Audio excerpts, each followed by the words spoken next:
Hello বন্ধুরা, আজকে জানবো উদ্যম ক্রেডিট কার্ড সম্পর্কে A to Z।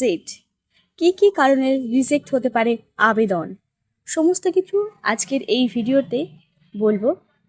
এই জন্য ভিডিওটি স্কিপ না করে সঙ্গে থাকুন এবং শেষ পর্যন্ত দেখুন।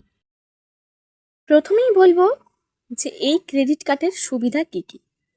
এই সুবিধা বলতে এখানে সর্বোচ্চ 10 লক্ষ টাকা ঋণ দেওয়া হবে এবং এই ঋণটি দেওয়া হবে যারা বেকার যুবক যুবতী তাদের জন্য, তাদের ব্যবসা শুরু করার জন্য বা প্রতিষ্ঠিত হওয়ার জন্য। তাছাড়া যারা ক্ষুদ্র ব্যবসায়ী ছোট ঋণ নিয়ে ব্যবসা শুরু করেছে তাদেরকে ব্যবসা বাড়ানোর জন্য সরকারের তরফ থেকে একটি নতুন উদ্যোগ হচ্ছে উদ্যম ক্রেডিট কার্ড। তাছাড়া এখানে সুদের হার থাকবে বার্ষিক 4%, যেটা খুবই নিম্ন এবং এটা ইনস্টলমেন্টে দেওয়ার ব্যবস্থাও আছে। তারপরে আসি কারা কারা এই উদ্যম ক্রেডিট কার্ডে আবেদন করতে পারবে। প্রথমেই আবেদনকারীকে অবশ্যই পশ্চিমবঙ্গের স্থায়ী বাসিন্দা হতে হবে, অর্থাৎ 2026 সালের যে লিস্ট আছে সেই লিস্টে তার নাম অবশ্যই থাকতে হবে। দ্বিতীয়, আবেদনকারীর বয়স 18 থেকে 55 বছরের মধ্যে হতে হবে। বেকার যুবক যুবতী এবং নতুন বা আগ্রহী উদ্যোক্তারা আবেদন করতে পারবে। আবেদনকারীর একটি ভালো সিভিল স্কোর থাকা আবশ্যক। এবং এই ভিডিও শেষে আমি বলবো কেন রিজেক্ট হতে পারে, এটা খুবই ইম্পর্টেন্ট। রিজেকশন কেন হতে পারে না জেনে আবেদন করলে তার অবশ্যই রিজেকশন আসবে, ওই জন্য ভিডিওটি একদম স্কিপ করবেন না। তারপরে বলবো প্রয়োজনীয় নথিপত্র কি লাগবে।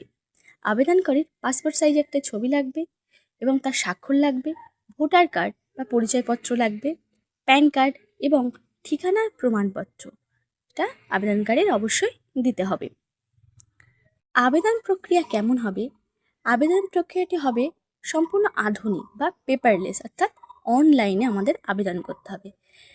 আপনাকে রাজ্য সরকারের নির্দিষ্ট অফিসিয়াল পোর্টালে গিয়ে বৈধ মোবাইল নাম্বার দিয়ে অ্যাকাউন্ট তৈরি করতে হবে এবং সেই অ্যাকাউন্টের মাধ্যমে এটা আবেদন করতে হবে। ওরা আবেদনটা ভেরিফাই করবে, ভেরিফাই করে ওদের যদি সব ঠিকঠাক মনে হয় তবে ওরা আপনাকে সিলেক্টেড করবে। তারপরে প্রয়োজনীয় বিবরণগুলো সব পূরণ করতে হবে আবেদনের, স্ক্যান করে সব কিছুর অরিজিনাল সার্টিফিকেট দিতে হবে। জেলাভিত্তিক যে শিল্প আছে শিল্পকেন্দ্রটায় আবেদনপত্রটি যাচাই হবে। এবার তারপরে লোনটা যদি সিলেক্টেড হয় ব্যাংকে অটোমেটিক ওখান থেকে ডাইরেক্ট ব্যাংকে পাঠানো হবে টাকা। তারপরে ব্যবসার বিশদ বিবরণ বা প্রজেক্ট রিপোর্ট দিতে হবে, ব্যাংক অ্যাকাউন্ট বা বাতিল করা চেক দিতে হবে, উদ্যম রেজিস্ট্রেশন সার্টিফিকেট দিতে হবে। আবেদন করব কোন ওয়েবসাইটে?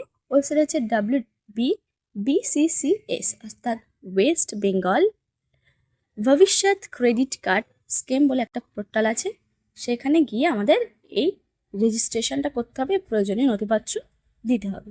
এবারে যে মেইন পয়েন্ট সেটা হলো রিজেকশন কি করে আসবে, কেন আসবে, কি না করলে আমাদের রিজেক্ট হতে হবে। প্রথমেই বলি যে 2026 সালের যে SIR এর নিউ লিস্ট বেরিয়েছে সেই লিস্টে অবশ্যই নাম থাকতে হবে, তবেই আপনি এখানকার স্থায়ী বাসিন্দা হিসাবে প্রমাণিত হবে। যদি কারো ডিলেটেড থাকে এবং সেটা ভেরিফাইড না হয় সেক্ষেত্রে সে কিন্তু এখানে আবেদন করতে পারবে না। দ্বিতীয়ত, যেটা ভাইটাল পয়েন্ট, যে প্রজেক্ট সাবমিট করতে হবে। যে ব্যবসায় ক্ষুদ্র ব্যবসায় বা নতুন ব্যবসায়ী হলে, অর্থাৎ বেকার যুবক যুবতী যদি মনে করে আমি ব্যবসা শুরু করবো এই টাকা নিয়ে, সেক্ষেত্রে তাকে একটা সুন্দরভাবে প্রজেক্ট আর সেই প্রজেক্টে উদ্দেশ্য, পরিকল্পনা এবং ভবিষ্যতে কি হবে সেটা বাস্তবায়ন, 3টে পয়েন্টই থাকতে হবে।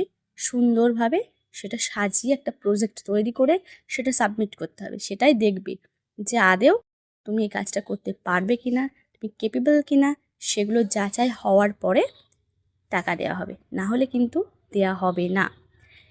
তারপরে আসি যে প্যান কার্ড, ভোটার কার্ড, আধার কার্ড, যে সমস্ত নথিপত্র বা শিক্ষাগত যোগ্যতার নথিপত্র এগুলো তো আপলোড করতে হবে।